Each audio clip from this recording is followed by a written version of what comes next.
Our Vegas fantasy is not what you think. You think it's what they think after 17 episodes and, I don't know. and 17 weeks? I don't even know anymore, Kenny. You don't know. It's the wrap-up show. It's the end. It's 2019, and there's no more fantasy football, and we don't know what to do with ourselves anymore. What are we going to do every Sunday? I don't know what to do. This is so sad. We're watching playoff games. That's about it. Well, for one more week. Yeah, but like, you know, Super Bowl. well, I think, what are we, 36 weeks away from 2019 season? And counting. And counting. 12 35, hours. 12 right? hours. Yeah. 36 minutes, 5 seconds. Well, hi, I'm Kenny 4. Davidsen. I'm Christina Shaw. And this is our Vegas Fantasy. We've had a great year. We didn't do much in December. We had a lot of scheduling issues, and you know, but we're back. We have a wrap up show today. And what are your thoughts, Christina? How's your year? My year was horrible, but I had a great time. I mean, I had fun, and I obviously wish I would have won more, but, you know, stuff happens. You get very unlucky sometimes, Kenny. Yes, we're going to talk about this. And I got very unlucky, and, you know, it is what it is, but it was a fun season. I did one more league this year than I did last year, so I had 4 leagues, which was a little challenging, but I still enjoyed it. I don't think I want to go too much more than 4, maybe 5, because I know one of our friends was talking about maybe doing an auction league. Right, and a fab budget lead. And which might I'd like to dabble into that a little bit next year. So that might be a fun little thing. Now, to what's do. the most challenging for 4 leagues for you? I don't like rooting for and rooting against the same player. That, you know, when you're so excited, you have Gurley and you're oh my God, he's going to do great, he's going to blow up. But then in another league, you're going against him. And it gets like, oh, score, but no, but don't get in, but we keep going. Oh, but stop. And that messes with me sometimes. Okay. Do you find that, or no? You just watch your score and that's it. I had one situation all year where I was exactly up 20 with Barkley and exactly down 20 against Barkley, or whatever it was. No. So whatever it was, like, I was going to win one and lose one without a doubt. So I rooted for the team that needed the win better. But other than, I mean, you have situations where, like, I needed Barkley to get 15 but not 25. So you have things like that happens. But other than that, it wasn't crazy for me. My final tally in 24 leagues: 3 championships. Very nice. 3 second place teams, 6 third place teams. I cashed in 12 out of 24 leagues. Made the biggest profit I ever made. So I had a good year. I'll take it. It's not what I want. I want 6 championships. I want a quarter. So I got an 8th. Well, I'll live with it. out of how many leagues? 24. 24 leagues. 3 out of 8 is 3 out of 24, 1/8. That's a lot of leagues. It was fine. I never once felt overwhelmed. All right. Well, not for a second. yeah, and I didn't with 4 leagues. Again, I'd like to maybe try those 2 different leagues that we want to try. So I might actually want to do that. Right. And see how at 5 leagues, maybe 6.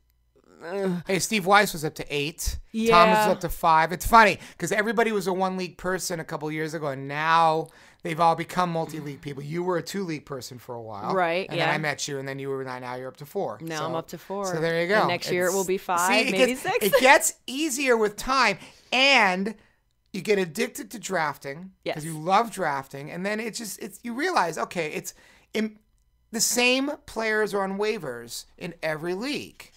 So, I mean, once in a while you get a little deviation, but it's still the same decisions in every league. So it's not overly difficult to do multiple leagues. Right.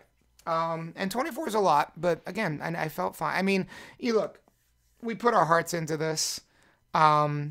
This is 4 months of our lives that's basically dedicated to this game.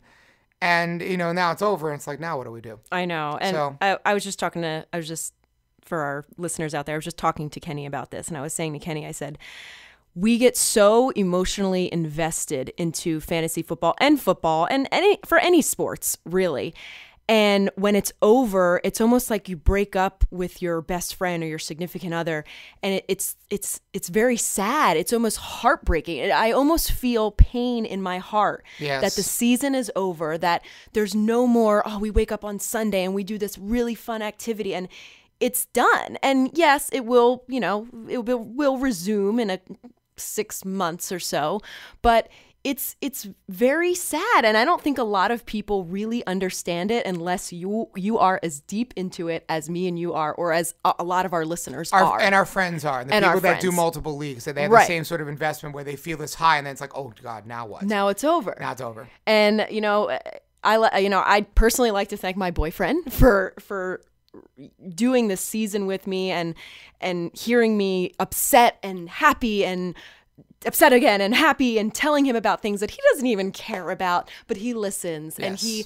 and he understands, and there's not always people that do understand it. So, I'd like to thank Sean. I'm sure you'd like to thank. I'd like to thank Kristen, and all my friends who listen to me with all this minutia. Ladies and gentlemen, this is a public service announcement to anybody who dates somebody that is into fantasy football. Thank you. Thank you. Yeah. No, a public service announcement is hang in there. Yes. Hang in there, listen, provide a shoulder to cry on, and you'll be fine. And don't make fun of us for being so passionate about this. I feel like the significant others are all going to start a Sunday meetup thing. Well, they do that. I mean, sometimes Sean's in the kitchen, Kristen's in the kitchen, and Amanda, and they're all doing their thing, and Allison, right? And then we're just all sitting there in front of the game, and they're talking about food or something. Right. Hey, get me a beer, Sean. It's very odd. It's very odd. But I don't. A lot of times, I don't think people realize how emotionally invested we get into this, and we spend so much time on this and research and then it's over, and it's like all this for my season's over. This is so sad. So it's over. It was a fun season. It was a fun season. It was I had the best time I ever had doing this. Oh, that makes me so happy. Yeah. It was a hard season too. There's a lot of weird stuff. So, who is your biggest success? Who did you target this year that did well for you?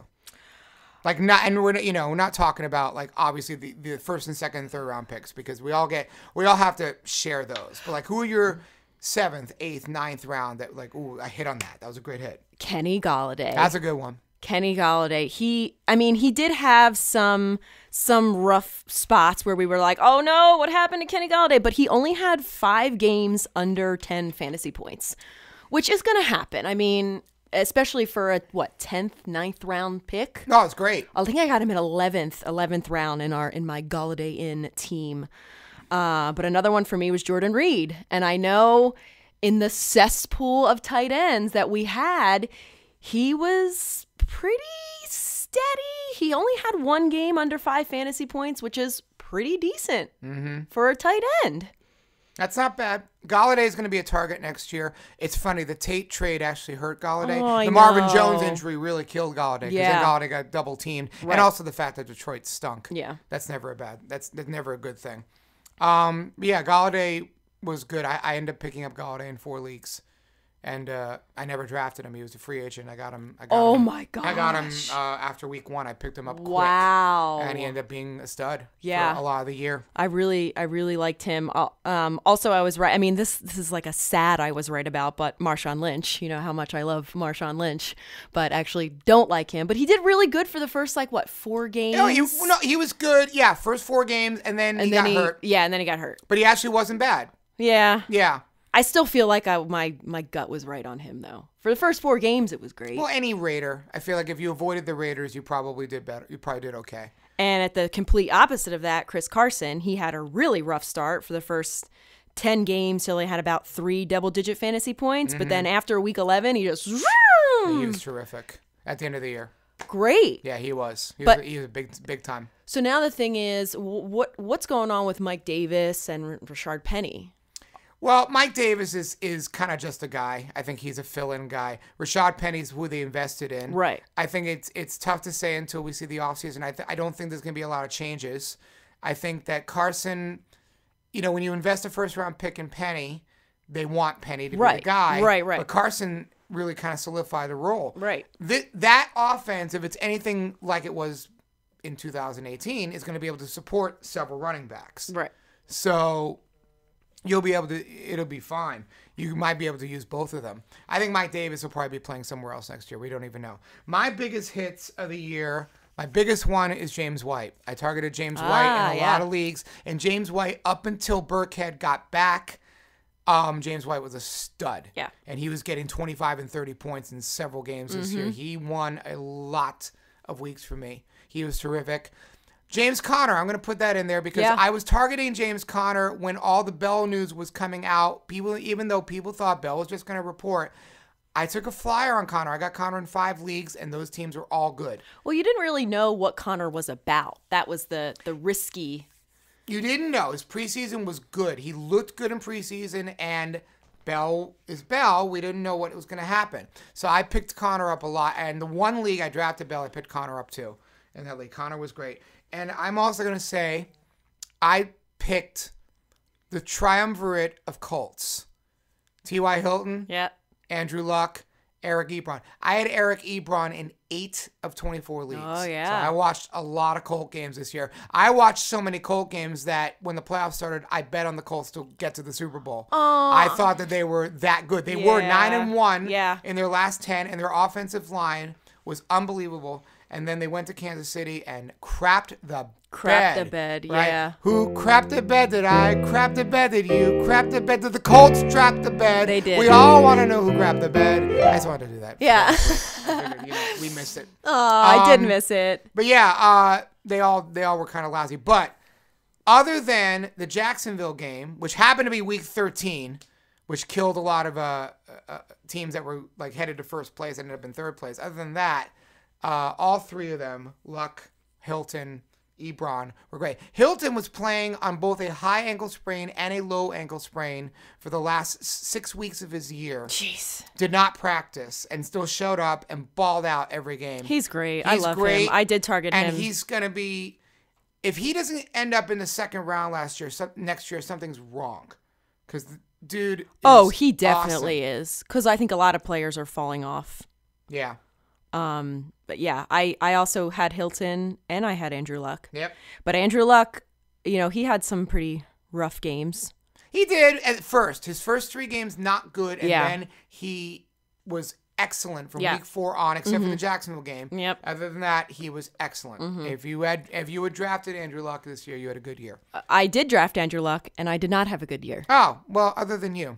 Of course. Ouch. Who did we get wrong? Oh, I have a couple pages, Kenny. So this is okay. So we're gonna be here for a while. This is gonna take a while. Right, I'm gonna try to go get some coffee and listen to this for a while. We're gonna have Christina give you a list of players that went wrong.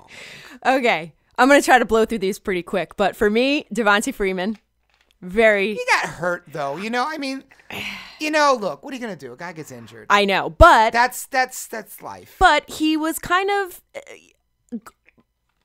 moving forward to week 1, he had this knee injury toward the end of last season in 2017. He had a MCL and a PCL sprain, something that I probably should have looked at and said, he has a nagging injury, and do I really want to draft this player? And that's exactly what happened. Right. I drafted him in hopes he was going to be fine. Week one against the Eagles, he hurt his knee again, and it was all downhill for there. He was obviously my second round pick. My second round pick in 2 leagues, right? Yes. Yeah. So that killed me. I was 100% wrong about him. Not so much wrong, but I took a risk and it failed.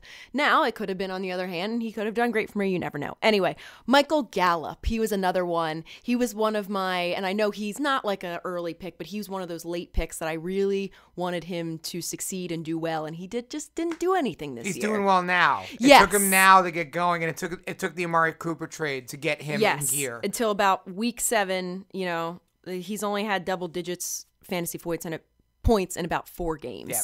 But I really expected more from him, and I hopefully next year I'm still going to target him because I still think he's a good player. Mm-hmm. I think he has good, like we say, good DNA. Yeah. I like him. I like him. But this year he just dropped the ball for me. Pun intended. Kenny Stills, also wrong about Kenny Stills. Also got hurt. Yeah, but week 1 and week 3 dominated. I was like, yes, I made a great call. I got Kenny Stills in 2 or 3 of my leagues, and then again. Keenan Allen, wrong about, again, he only missed one game. We always talk about how he's... Oh, you're wrong that you didn't target I was Keenan wrong Allen. that I didn't target him. I was going to say, yeah, that's okay, that's good. Yeah, same as like the Marshawn Lynch part. Right, like, no, he was much better than you, yeah. Right, he only missed one game. He left the game early, obviously, so he still started. So he actually... He started and he got a 0. Right. Which is and he got it it was a playoff week. Is that you can't have a worse thing. Mm-hmm. You'd rather a guy be inactive than start and get hurt in the first quarter and you get to a big fat 0. And there were a bunch of big fat zeros that week. That was a Lamar Miller 0 week. That was an Aaron Jones 0 week. That was a disastrous week. But I get that. But if you've listened to our podcast before, I always have a bad taste in my mouth with Keenan Allen because he really screwed me over one year. And I think I need to get over that. I think I need to stop drafting with my heart and draft a little bit more cautious, not as cautious, because again, Keenan Allen, he looks good. The term is recency bias. Yes. And it's hard to not have It's hard. That. I get and, he was my other one. And my final one, which is probably going to be your favorite, Rob Gronkowski. Yes, Kenny, I was wrong. The ultimate bed crapper, Rob Gronkowski. All right, I admit it.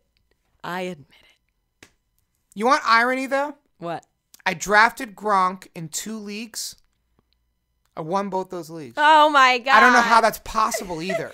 Because he stunk. Did you play him every week? Well, no, toward the end. Well, yeah. Toward the end, I picked up Jalen Samuels and put him in the tight end slot, and of course he was great. Mm-hmm. I sat him like after about week 11, 12, like I'm done. And then he got hurt. I'm done with this. But how did I survive those leagues, right? He had 5 double-digit fantasy point weeks. Yeah, but so that's not what you're drafting Gronk in the second round for. No, I 100% agree with you. Yeah. But it's just, I was wrong. I'll never do it again. Well, he's probably going to retire, so you won't be wrong about him anymore. Oh, really? That's the thought. That's good. He might retire. Now, he actually has been helping them in blocking, but he's not getting. He was targeted once in the playoff game. Well, yeah, he's not a blocker against the San Diego Chargers of Los Angeles. Oh gosh. So who are your? Who did you get wrong? Who did I get Kenny? wrong? I got Leonard Fournette wrong. I was high on Fournette. I'm probably going to be in on him again. Now, here's the thing: in 2 of the 3 leagues I took Fournette in, I took Yeldon, and I was fine because Yeldon played very well in the weeks that Fournette was out. Mm-hmm. So I was fine. Right. It worked out well. The guy that killed me more was Dalvin Cook. Dalvin Cook got really good at the end of the year, but man, he was 9 weeks of trash. And Latavius Murray, his handcuff, first 4 weeks did nothing. He finally got going in week 5. Yep. So Dalvin Cook, I can attribute the first teams that I had that got eliminated all had Dalvin Cook on them. Yeah, I had Dalvin Cook killed a lot me. too. Yeah. And he's a guy, we have to see who his handcuff is. I mean, his talent is otherworldly. Mm-hmm. But man, I don't know. He's a guy I'm going to be really, really hesitant with going forward. And also, the teams I took Dalvin Cook and he was my first running back that I took. Now that's what really hurt. If he was a second running back, he would have been fine. But being running back 1, bad. Mm-hmm. Chris Hogan. I got nothing. Yeah. He stunk. Yeah. Move on. That was frustrating with him. Yeah. All year. I was in on Deion Lewis and Peyton Barber. I put them both in the same thing because they're both those mid-round, middle running back, 5th round, 6th round. They stunk. Well, I mean, we talked about Deion Lewis all year. Yeah, he stunk. Like, we had him on the what do we do list all year. Every week. Yeah. Every week. Yeah. What do we do? What do we do? And as soon as you think you're going to play him, he has a great matchup, he does horrible. Right. As soon as you think you have it figured out, womp, womp, womp. Mm-hmm. Yeah, he was a very frustrating player this year. Peyton Barber got going at the end. He played very well in the last 5-6 weeks, but by then you're same as Chris you're Carson. Done. Right, you're done at that point. So and I don't know what's going to be Peyton Barber going forward, if they're going to keep him or if they're going to draft a running back or Ronald Jones or what's going to happen. Now they've hired Bruce Arians to save the Tampa Bay Buccaneers. I like that hire. That's a very good hire for them. All right. They're going to be very good. We will see. I think they're going to be a 10-win team next year. As Ken agrees with me. Ken Bulkey, fist pumps in our the back. Resident Tampa Bay Buck fan, the only Tampa Bay Buck fan I've ever known in my life. Did you say Tampa Bay what? Tampa Bay Buck fan okay. I've ever known. Well, that's what they call them. That's not what I call them. Yeah. Anyway. I'm going to put Doug Baldwin on this list too. Doug, we talked about injured players that you draft. So Doug Baldwin was hurt all preseason, and I still drafted him, and he screwed me all year until like week 13. Then he became great, but by week 13, you're done. You're done. Yeah. But again, drafting the players with the little cross next to them, always risky. It's kind of a thing. Don't do it unless he's going to the 5th and 6th round. Don't do it. Yeah. Lesson learned. True. And we're talking about what would we have done differently. That's what you do differently. You don't draft that player. That's what I would have done differently for sure. What would you have done differently?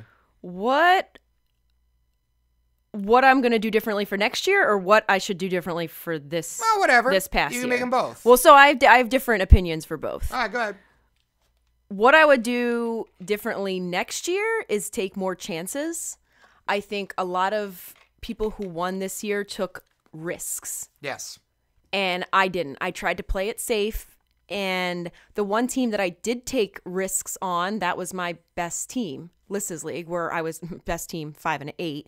But it was still, that was better than a lot of my other teams. So where's your risk? Like what's a risk for you? More rookie players, new players, players that we really don't know much about, or players that we're not sure what they're going to do. I think I need to take more chances on players like that. Yeah, high risk, but also high reward. Look at Mahomes, look at Connor, there's so many players out there this year that really just took off that we had no idea what they were going to be about. Right. I think it's the waiver wire too. So we had a lot of players that, Philip Lindsay. We didn't know what Philip Lindsay was going to be. He blew up. But then Wendell Smallwood becomes the guy. You take him. He doesn't blow up. But you take the chance on him. You get him. If he doesn't blow up, you drop him. But here's the thing, and that's what I think about for next year. That's the scary thing for me, because when waiver wire comes, when Wednesday comes around, or Tuesday night, Wednesday morning. Right. Yeah. Right. When Tuesday comes around, you think, do I want to make this pick, or do I want to use my waiver priority for this pick? And I think with our debate coming up later, I think a lot of that is what player you're going to get lucky on, because again, you don't know what Wendell Smallwood is going to do, or what Philip Lindsay is going to do. So I think Wendell Smallwood is going to blow up. I'm going to use my waiver priority on this guy. You do, and then he craps the bed. And then continually craps the bread, and Philip Lindsay has a whole season, not only a week, not only just a 1 week thing, but he just continues to do amazing. But you still think that decision's a luck decision and not a skill decision? For some, yes. For certain positions, because I feel like obviously if a whole position's wiped out and you only have that guy at running back, that's obviously a safer waiver wire pick. Yeah. And I think I need to be better. That's the only thing I need to do differently next year, is be better with my waiver wire picks, and just hope that I get the right pick at the right time. I think if the Kansas City running back is available, if it's grandma, you get him. I'm serious. Like that, Damian Williams, the minute he became available, I grabbed him. He won me playoff games without a doubt. Mm-hmm. We didn't know who he was. Irrelevant. We didn't have anybody, not on anybody's radar until Ware got hurt. And this is all stems from the whole Kareem Hunt garbage. Because, and Ware comes on. Ware's okay. But Ware still produced. Ware wouldn't produce in any other offense. But he produces in the Kansas City offense because Kansas City's good. Kansas City has that running back offense. Mm-hmm.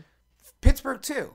The minute James Conner gets hurt, Jalen Samuels becomes relevant. Mm-hmm. He wasn't a great runner, but he gets fantasy points because he is the Pittsburgh running back. Mm-hmm. It's automatic. Mm-hmm. San Francisco running back, Jeff Wilson Jr. Who the hell is he? Well, for a couple of weeks, he's relevant because he's the San Francisco running back. He's the Kyle Shanahan running back. Yeah. Anytime a running back becomes available, he's automatically, you have to pay attention to it.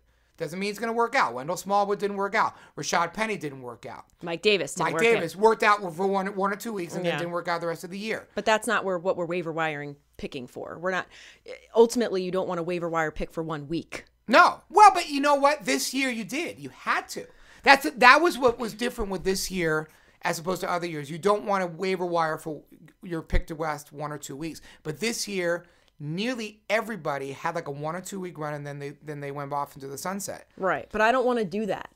But sometimes that's what the year calls for. I know, but I want to try to stay away from that. I almost want to save my waiver priority for somebody really good and somebody who I really want that 1 week, week 4, week 7, and I'm like, oh, this is going to be the guy. But again, this is what we're talking about. Right. Conservative. See, that approach this year would have lost for you. Right. You needed to use your priority. You needed to take the chance on Wendell Smallwood, even though he stunk. Because 1 week, Damian Williams is going to come up, and he'll be fantastic. Right. You have to take that chance. But that's the thing, though. I did. Like, every week I put in these waiver claims, and every guy I would get, Mike Davis, Penny, the list goes on and on and on. I can't even think of half the guys right now. But I would get them, and they would hardly do anything for me. But they had one good week. They almost all had one really good week, and then they went south. Right, but yeah, but sometimes that's what the year is. Yeah, or they have the good week. I waiver priority them, and then. Well, a good one is Marquez Valdez-Scantling. He's another one. That's a perfect example of a guy that had 1 or 2 good weeks and then absolutely went completely off the radar. I feel like that should have been on your list too. For where did you go wrong? Well, because it didn't go wrong for me. Like I got what I needed out of him, and then I dropped him. Yeah. Like that to me is not a problem. A guy that becomes a thing for 2 weeks is not a bad thing. The guy that you actually get and last the whole season, that doesn't happen often. You get 1 or 2 of them all year. You get Philip Lindsay. So you agree that's more of a luck thing? No. I think that is. I think As I smirk at Kenny. I don't think that's a luck thing at all. I don't think if you watched Philip Lindsay in week 1, you knew he was going to be the number 1 running back over Royce Freeman. He's better than Royce Freeman. There was not a question about it. If you saw the tape, you just looked at him like, oh, that guy, I got to get that guy on my team. The same thing with Damian Williams. If you saw Damian Williams, like, oh, I got to get that guy on my team. Now, why didn't you draft these players during draft? Well, Philip Lindsay, I didn't watch preseason. I didn't even hear about Philip Lindsay. He was undrafted in nearly every single league I played in. And can you really make a logical decision on watching somebody in preseason? No. Exactly. No. So, unless you get news about, like, James Conner. That's a perfect example of a guy that was going off in the preseason, and his entire value was tied to Bell. And once you hear Bell is not coming, or you're wondering what's going to happen with Bell, you get Conner. So I heard all the stuff about Conner, and I grabbed him. Mm-hmm. Philip Lindsay I didn't hear of until week 1. Right. And then he blew up, and then I grabbed him where I could. Mm-hmm. I only got him in 1 league. So, yeah, that's the approach. Be aggressive on the waiver wire. That's what you learn. Be as aggressive a player as you possibly can be. Aggression wins. It's no coincidence that the players who make the most moves are the ones at the top of the league. No coincidence to it. And if you're just making 20 moves a year, But if you're making 50 and 60, like Thomas is, and like I am, we're at the top. Yeah, Make moves. I agree with you to one point, but I also don't want to make so many moves where you don't have high waiver priority. How do you justify? That's the Wednesday morning move. That's the Wednesday morning special. You wait till after waiver priority, and then you start grabbing players. There are always players available. That you're taking chances on. Players that you're taking chances on that you're not using waiver priority on. So players that you're taking chances on, you should wait. But then I used waiver priority more this year than I ever have. I didn't hoard it. It was not this year. Hoarding it for me, I have found it to be not the right move. There was 1 year I hoarded it, and Jay Ajayi had a 200-yard week, and I grabbed him in every league, and it didn't work out because Jay Ajayi had one more good week after that, and then he wasn't great. It's like finding that guy. It doesn't happen a lot. So be aggressive. Use it. And just keep trying until it hits. And sometimes think a little bit ahead. Like, the whole hoarding Nick Chubb thing. That's the one. We all knew Nick Chubb had the talent. He just needed the opportunity. Mm-hmm. So if you hoarded Nick Chubb, and then the week that Carlos Hyde gets traded, you have yourself a running back 1. Mm-hmm. So that guy sitting there. Take a chance. Find a roster spot for him. And it's always a running back. I would not hoard a wide receiver anymore. No. That's a mistake I made 2 years ago. I hoarded Josh Doxson everywhere, and I missed out on players because of that. That's a mistake. Mm-hmm. But a running back, I would take a chance on. I would hoard running backs until the day I die. So. All right. So next year, be more aggressive. Aggression wins. Yeah. Period. So where are these players going to end up next year? Let's talk about a few guys. We don't know where they're going to go. Antonio Brown has fallen out of favor with the Pittsburgh Steelers. And if you read his Twitter today, he's just attacking everybody left and right. Oh, really? He's going all over the place. What's the latest news, Kenny? He was knocking Emmanuel Sanders today on Twitter. He was knocking Bruce Arians on Twitter today. Why? Yeah, because they were mentioning things about him, but it wasn't anything bad, but he gets all defensive. So he's going to be playing somewhere else next year. The rumor is the 49ers. Do you have a say in this? Where do you think he's going to end up? I don't know where he's going to end up. I mean, nobody really knows where he ends up. He has, there's these meetings. Where would you like Antonio Brown? Like, if you hear he's going to this team, I'd like him on the Eagles. Yeah, we know that.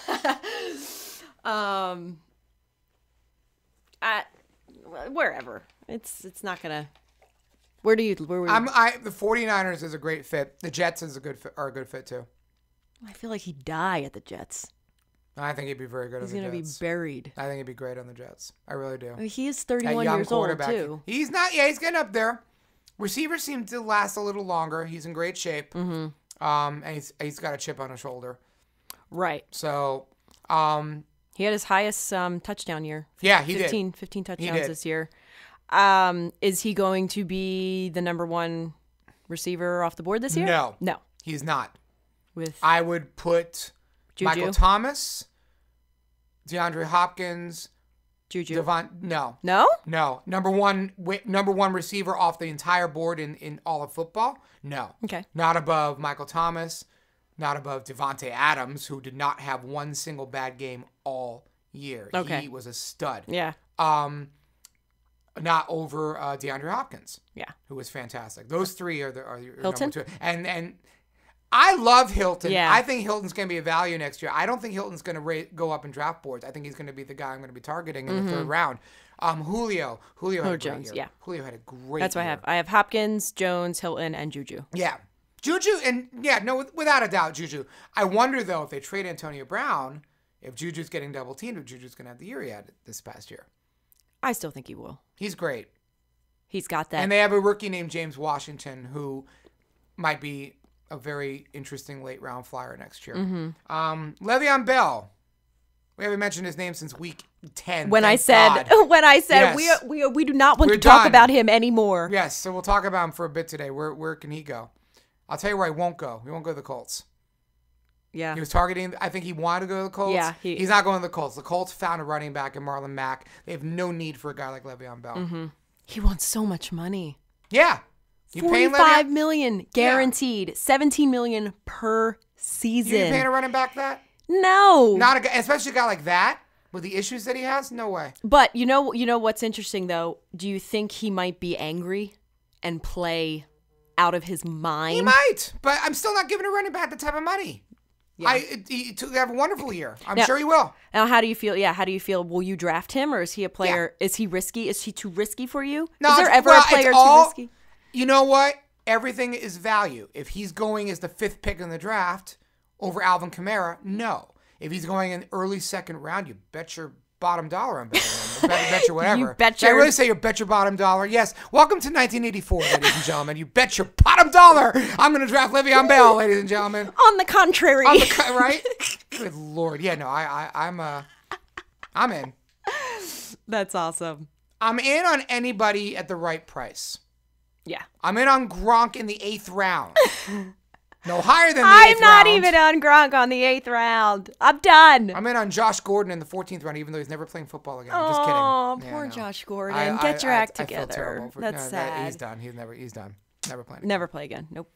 Leonard Fournette. Yep. Where is he going to stay in Jacksonville? It looks like he is. So we're going to say he's going to stay in Jacksonville. Mm-hmm. Same thing with Leonard Fournette, though. Late first round, no. Late second round, I'm in. It's a little bit scary because he produced half of what he did in 2017. But when he plays, it's 25 points a game. Yeah. That's the thing. When he plays, he's 25 points. You can't ignore that. I know, but he's just problemed. He's problemed. He's a troubled guy. And trouble. And then the whole suspension, the fight he got into. Yeah. He's that was He's a pain in the neck. Crazy watching that Oh, live. yeah. That was like awkward watching that. Yeah. He was stripped of his guarantee money. Yep, From he that. was. I know, from that. And also from sitting, for what his attitude in week 17, he basically sat on the sideline, didn't cheer for anybody, and Coughlin got a hold of him and tried to. Oh, yeah. Reamed him the other day, right? But they apparently hugged it out. That's what the word is. Yep. Where is Kareem Hunt? Who's taking a chance on Kareem Hunt? You can't deny his talent. Yeah. And that's what's so. Where does he go? I don't like talking about it because, like, it's just like, you see that video and it's like, do you want this guy anywhere near your team? It's like, I don't want to deal with this guy. Yeah, but, I mean, what goes on, I hate to say it, but what goes on at home is not what's going on the court. Or not on the court, what's going on in a hotel room. On the field, but yeah. Again, it depends who takes a chance on him. I actually originally thought that the Chiefs would re-sign him. No. But now with Damian Williams, I'm not so sure. They could re-sign him, and he could sit out 2019 under a suspension. Mm-hmm. I'm curious to hear who's going to take a chance. There was a rumor that the Bears might do it. Mm-hmm. I don't know. But, I mean, he is going to miss some games in 2019. Oh, I think he's going to miss the whole season. The whole season? I think he'll be suspended the whole season. Yeah. Well, he's already been out, 5 but not games? under the suspension. He's been unemployed. He hasn't been suspended. So he comes back into the league, he's going to get suspended the minute he gets back in the league. So that's an automatic 6 right there. I say he sits out all of 2019. I think the team that signs him is signing him for 2020. Ugh. That's sad. Where's your boy Nick Foles going to end up? Now that they just announced that Wentz is going to be the guy. He can buy out of his contract the final year. He can actually buy out of it. I don't think the Eagles want to get rid of him. I think the Eagles would like a nice little stash, especially with Wentz's history. I mean, personally, as an Eagles fan, I'd like to keep him, but I think I don't know. I was talking with our friend Matt about this. At first, I said if Foles gets to the NFC Championship, you have to make Foles your guy. Yeah. But now that he didn't, sorry, clear my throat. If you keep Wentz, for Wentz's sake, you need to move Foles. You can't have him on your team. You can't give Wentz the guy. You can't have Wentz looking over his shoulder his whole career. You can't. It's bad for him. It's bad, and the fans too, because when the minute Wentz has a bad game, they're going to be yelling for Foles. Right. You can't do this to the guy. Do we want the same thing that happened? No. Yeah. You can't do it. Let the guy move on. Let him go to the rumors already Jacksonville. Yeah. Let him go. I hate to say it. He'll be a hero in Philadelphia for the rest of his life. Yeah. Let him go. Let Wentz be your guy. I feel like he's not going to be happy in Jacksonville. He may not. He may not be happy anywhere other than Philly. Look, he's a legend in Philly. Mm-hmm.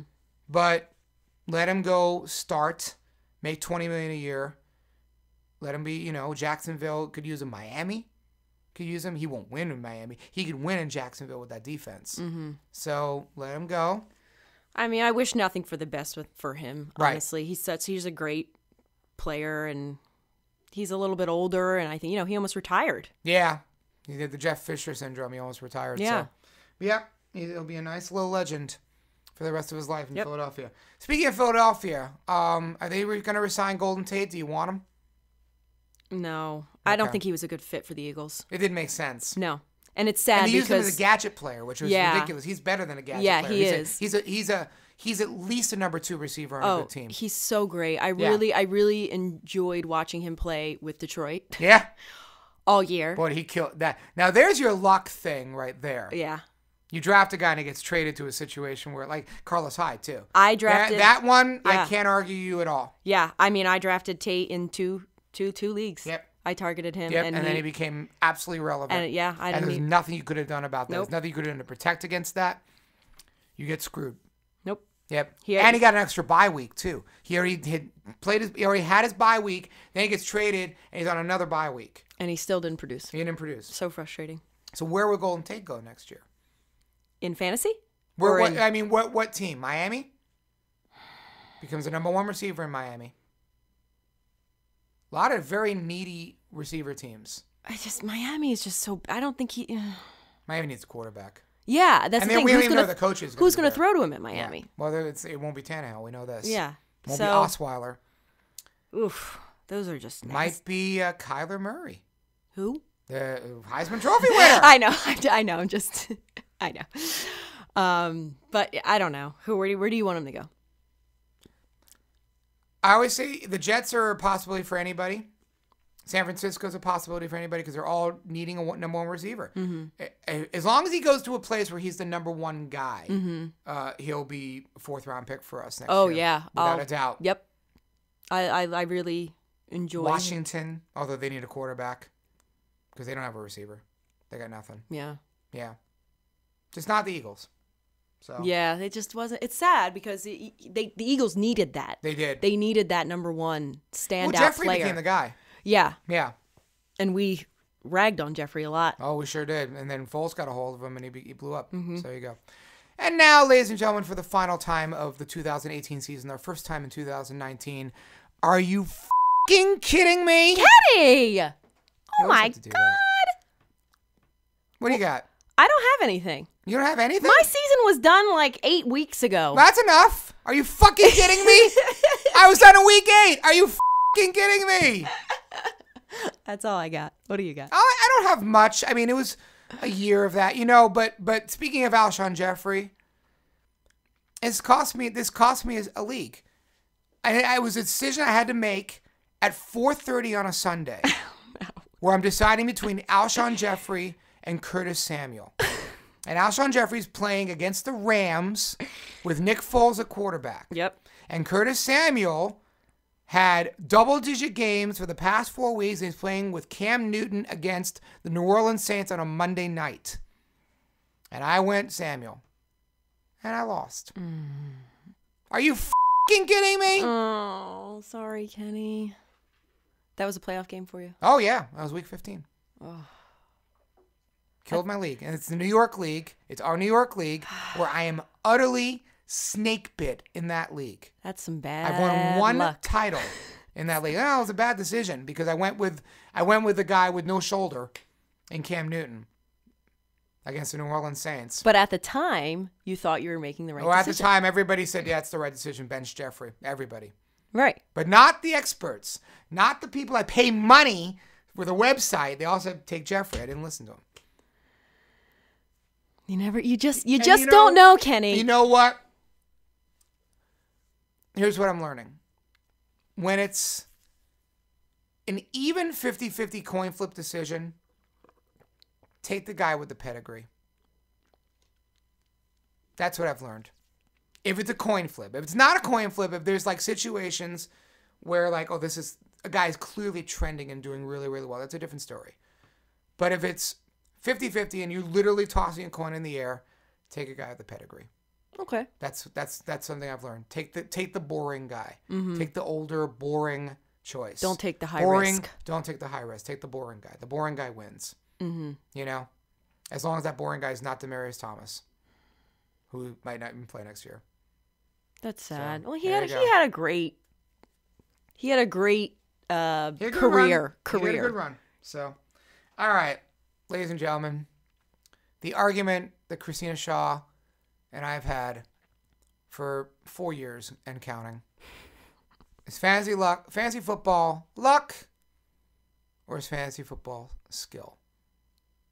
Kenny, what is your percentage of luck and skill?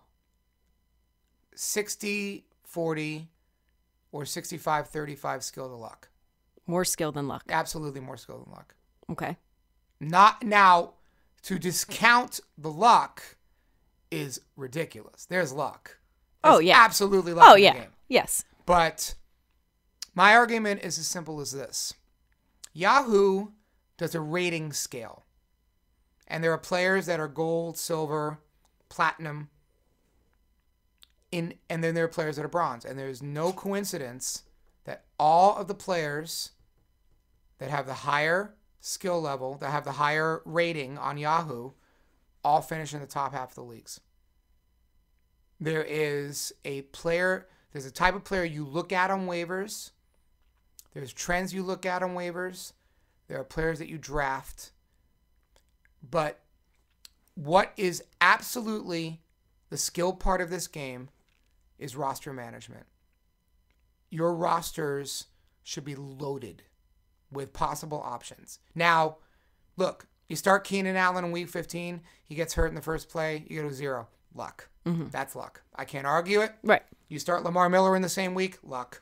You start Aaron Jones that week. Luck. There's luck. Yeah. There's absolute luck in that part of the game. You can't control that. Right.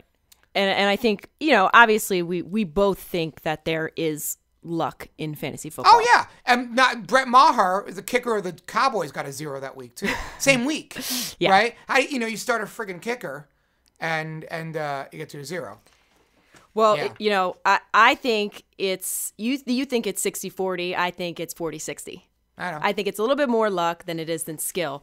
And I also think that the margin is even more in the championships. I think it's more 75-25, 75 luck, 25. Because at that point, you had already made it. At this point, you're hoping your players are going to do great in the championship. I think in championship rounds, it gets even wider marginal for more luck than skill. And I disagree. Because in the championships I won, I picked up Damian Williams. I picked up Jalen Samuels. They won me titles. There's no doubt about it. I picked the right players, and they got me what I needed in all my championship teams. Okay. Not a doubt in my mind. And the one league I lost to Thomas, I scored 180 some odd points and lost. Right. So that's luck. But that's luck. But right. I picked up Jalen Samuels. Right. At that point, you have done all you can. Yeah. And at this point, it's one and done. So I think a lot of it in the championship, it's a little bit more luck than skill. I don't agree with that. Still don't. Okay. Nope. What else you got? All right. Well, here's my argument is in fantasy football, obviously you make the best choices based on data and hope for the best. This is hence my 40-60, 40 skill, 60 luck. You talk about the rating scale on Yahoo. Now, somebody can come in who knows nothing about fantasy football and use the same rating scale that you and I are using. Obviously, the trends, everything is putting players up in trends and helping that player that knows a little bit, but those trends are helping these players draft.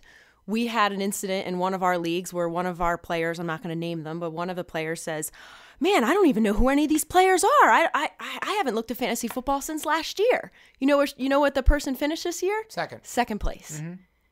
Over a person who I did so much research and I took risks. Over a person who shall remain nameless, who I did so much research and I did so many risk taking. Never mind. Right. No. That wasn't. Yeah, right. But that's the way you said it. It was funny. Right. I mean, I did so much research and things. Here's the thing. You can't control what happens in football. You can't control injuries, suspensions, teammates, weather, gameplay, and in my case, who you're playing against in a specific week. In one of our leagues, I was about 90 points away from the person in third place. 90 points. I was also, I saw this thing on Yahoo that said about my year. I had the most points against. Yeah. I had the worst luck in that league. Even though I made what I thought, I made the right decisions. You talk about coin tosses and, what player are you going to pick? You can make the best decision you think of and you can still lose. There's just too many factors out of your control. You can plan your draft however you feel is correct. You can go high risk, low risk, safer picks. But come August, there is not a single person, not even the coaches, not even the players, who knows what any given player is going to do for that year. Especially not only with that, but with injuries. You don't know what's going to happen. I was also, a victim of lots of injuries this year, which is harder. But on the turn, I feel like the sooner that I realize this and the sooner that we realize that as a fantasy football community, the more that we don't have control, so all of that control over this, the more we're going to enjoy it. And I think that's my problem. I think I get so upset that I made the wrong decision or I thought I made the right decision. I need to just accept it and move forward and not get so upset about these decisions that I make that I have no control over. I agree with don't get upset. Don't be hard on yourself. I mean, now, my argument to the player we're going to talk about that didn't know anything going into the draft, finished second place, that player will be in the playoffs once every 5 years. That player literally hit a lottery. That's not going to happen. Because you need to do that research getting in. That player hit the lottery, had a good year. That player, it will not happen again on a regular basis. That literally is buying a lottery ticket and getting lucky. As far as the other stuff, don't get mad at yourself for making certain. Now, there's certain decisions that are bonehead. I had a bonehead decision where I pulled Golden Tate out of week 4 and I put Chris Hogan in because I read the injury report and I got nervous. That was a bonehead decision on my part. Golden Tate, that would have won me a game. That's a bonehead decision on my part. No, but at the time, you thought that was the right decision. It wasn't, and that could have been the right decision. But it wasn't the right decision because Chris Hogan at that point was showing you nothing. It's one thing if I took Tate out for Galladay. Yeah, but are you saying there was no players throughout the year that did nothing and then all of a sudden blew up the next week? Not a lot. Not a lot. There was a lot of players that did that. Like who? Marquez Valdez-Scantling, for one. Well, but he was a rookie. We didn't even know who he was. And then he became a thing. And then he blew up for 2 weeks and they became nothing. Exactly. But how do you know that wasn't Chris? That couldn't have been Chris Hogan. It's not about that, though. I'm saying that Chris Hogan started the year and showed you zip. And literally had one game with 2 touchdowns, and he did nothing the rest of the year. Well, then why did you have him on your team in the first place? Well, because he was a 4th-round pick. Why not? But why was he a 4th round pick? Because in 2017, exactly, he was great. Exactly. Yeah. So what makes you think that? But there weren't a lot of players like that this year. There weren't a lot of players in the first 4 rounds that didn't hit. With Devonta Freeman, but it hurt. happens. It does. Oh, sure, it does. It happens. And Leonard Fournette got hurt. And Dalvin Cook got hurt. That's the game of fantasy football. You just don't know when that player is gonna blow up. Same as Chris Carson. But here's the other luck skill thing. Everybody, and I mean everybody that plays fantasy football thinks that their team is better than it is. They overvalue their players. They think that their team's better than it is. They don't want to make trades. And they lose. You've got to recognize very early, my team isn't good enough.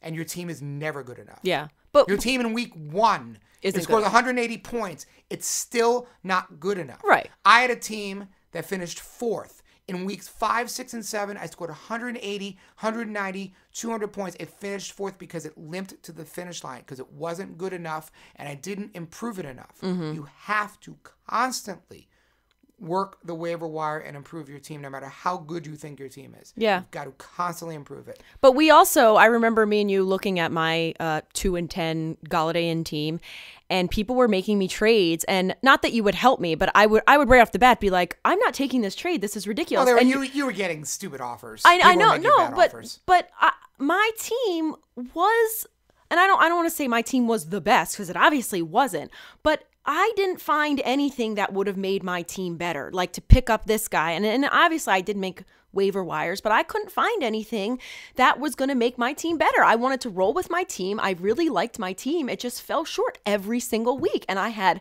bad luck.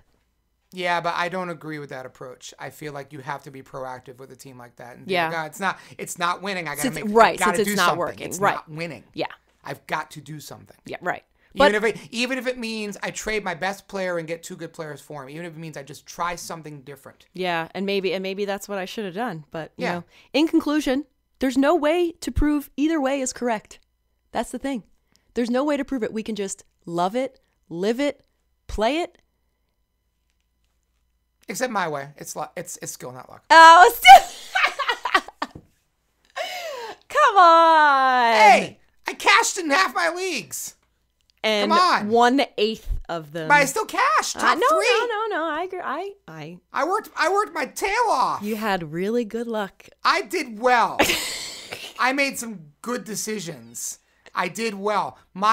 Here's the one thing you'll find with my teams: my rosters are stacked. Yeah. They always are. I'm always tinkering. Yeah. I make more moves than any player in my leagues. That's the one thing. That's the one thing we're agreeing on. Mm-hmm. Be aggressive and don't hoard. And if you're playing with fab budget, don't hoard it. Mm-hmm. Be aggressive. Yep. That's it. And to conclude this show, I thought we'd have a little fun with this. Who are you never drafting again? Rob Gronkowski! What do you mean I need to? Who's going to be your Keenan Allen for the next 3 years? Where you're like, oh, Keenan Allen, no way. Like literally, she puts the 2-finger cross. Keenan Allen, no, not doing it. Jeez. Who are you never drafting again, ever? I don't know. Who is the devil of fantasy football for you? I'll tell you who you're not drafting next year. Who? I know you're not. Devonta Freeman.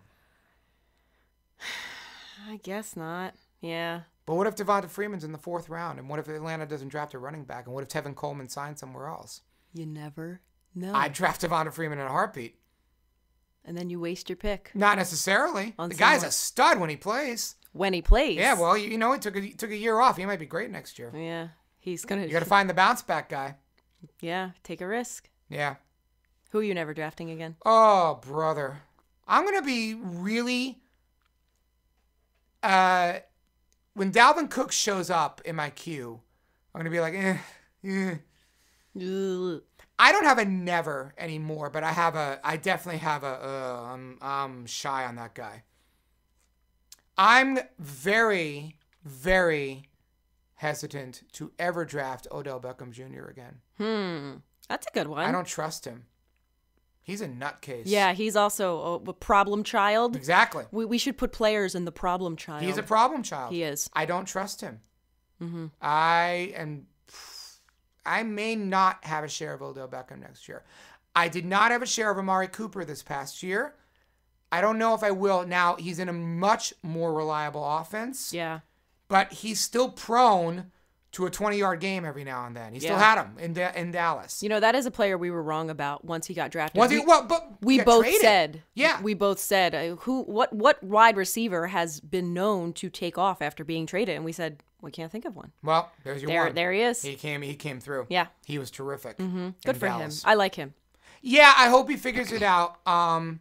But I don't know if I'm going to have him next year. I may have him a little more than I did this year. But again, if he's in the 2nd round, I'm not drafting him in the 2nd round. Yeah. 3rd, 4th round, yeah, probably. I'll take a chance. He's in a really good system now. I would take a chance on him for sure. Okay. Yeah. There you go. Brandon Cooks. Did you draft him? Later. Yeah. You? Again, depends where he goes. Yeah. A lot of these depends where he goes. Now, Odell Beckham's going in the 2nd round next year. That's why I put him in that list. Mm-hmm. David Johnson is going to be interesting. Yeah. He's on the same... He screwed a lot of people. He's on the same wavelength as Devonta Freeman. Yeah. But no, David Johnson played all year, though. Oh, true. He played all year. Yeah, but he's in a bad offense with a quarterback that I'm not all that confident on. Right. Yeah. I'm not drafting any Baltimore Raven receivers next year if Lamar Jackson's starting, that's for sure.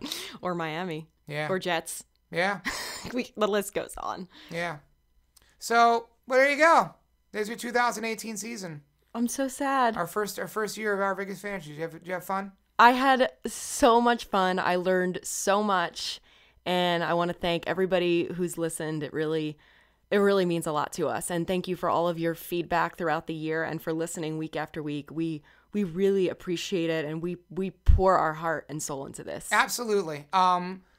If you're still here after an hour-long show in January, let us know if you want to hear from us in April after the draft and after free agency.